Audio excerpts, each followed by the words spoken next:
planet of love, planet of compassion, beauty. Yes, I'm talking about Venus.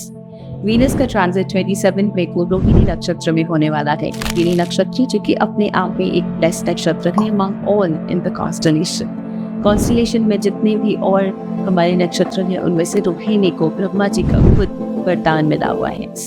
ये नक्षत्र अपने आप में बहुत ही खास बन जाता है। जब भी वीनस और रोहिणी नक्षत्र का कॉम्बिनेशन आता है तो ये हमारे लिए लव लाइफ में और रोमांटिक लाइफ में बहुत सारे चेंजेस लेकर आता है। अगर हमारे पास पार्टनर नहीं है, आप सिंगल हैं, तो we can find out a good partner, good match. अगर आप थोड़ा सा अवेयर रहेंगे, ओपन रहेंगे, तो आपको आपके राइट मैच भी मिल सकते हैं। अगर आप ऑलरेडी रिलेशनशिप में हैं, हो सकता है वो बहुत ज़्यादा अच्छा अगर ना चला हो, तो ये एक मौका है जो आप एक दूसरे को दे सकते हैं। आप एक दूसरे को दोबारा से समझ सकते हैं, परख सकते हैं, एक दूसरे को अपने दिल की बात बता सकते हैं, एक दूसरे को समझने की कोशिश कर सकते हैं और फिर आगे रिश्ता बढ़ा सकते हैं।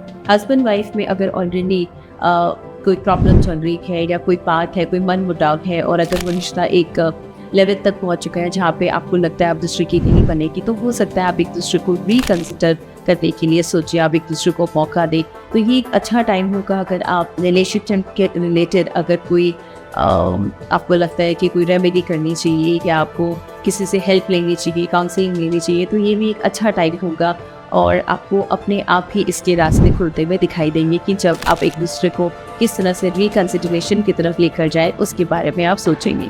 जो लोग हैप्पी हैं, जो लोग अपने घर में हैं, जो खुश है, जो ऑलरेडी रिलेशनशिप को बहुत अच्छे से एंजॉय कर रहे हैं, उनके लिए भी रिलेशनशिप में कुछ नया हो ज़रूर आएगा, कुछ एक्साइटमेंट आएगी। हो सकता है वो बाहर जाए या कोई नया प्रोजेक्ट शुरू करे या कोई भी ऐसी चीज़ जो जिसमें दोनों की इन्वॉल्वमेंट हो, ऐसी चीज़ें वो कर सकती हैं।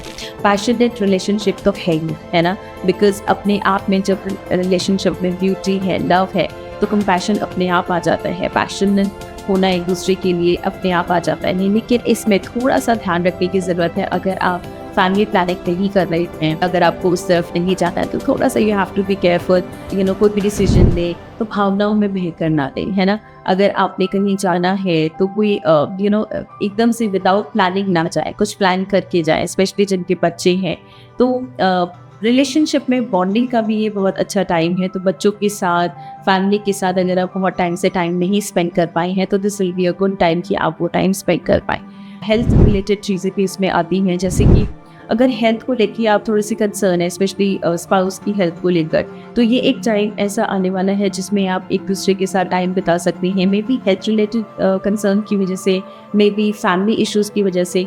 तो ये एक टाइम है जिसमें आपने टेंशन नहीं लेनी है, जिसमें आपने लड़ाई झगड़े नहीं करने हैं, बल्कि एक दूसरे को सपोर्ट करना है ना, एक दूसरे के खिलाफ नहीं खड़े होना है। आई एम श्योर जो लोग ठीक चल रहे हैं उनका तो ठीक है, बट जो लोग एक ऑलरेडी एक प्रॉब्लमैटिक सिचुएशन से गुजर रहे हैं, स्पेशली जिनकी नेम नंबर में या फिर डेट ऑफ बर्थ में कहीं पे 4 आता है, तो इनकी लाइफ में कुछ एक जैसे हेल्थ को लेकर, काम को लेकर बहुत सारे उथल पुथल हो रहे हैं ऑलरेडी। इनको ऐसा लगेगा कि स्पाउस इनको हेल्प नहीं कर रहे हैं या स्पाउस अपनी ही दुनिया में है।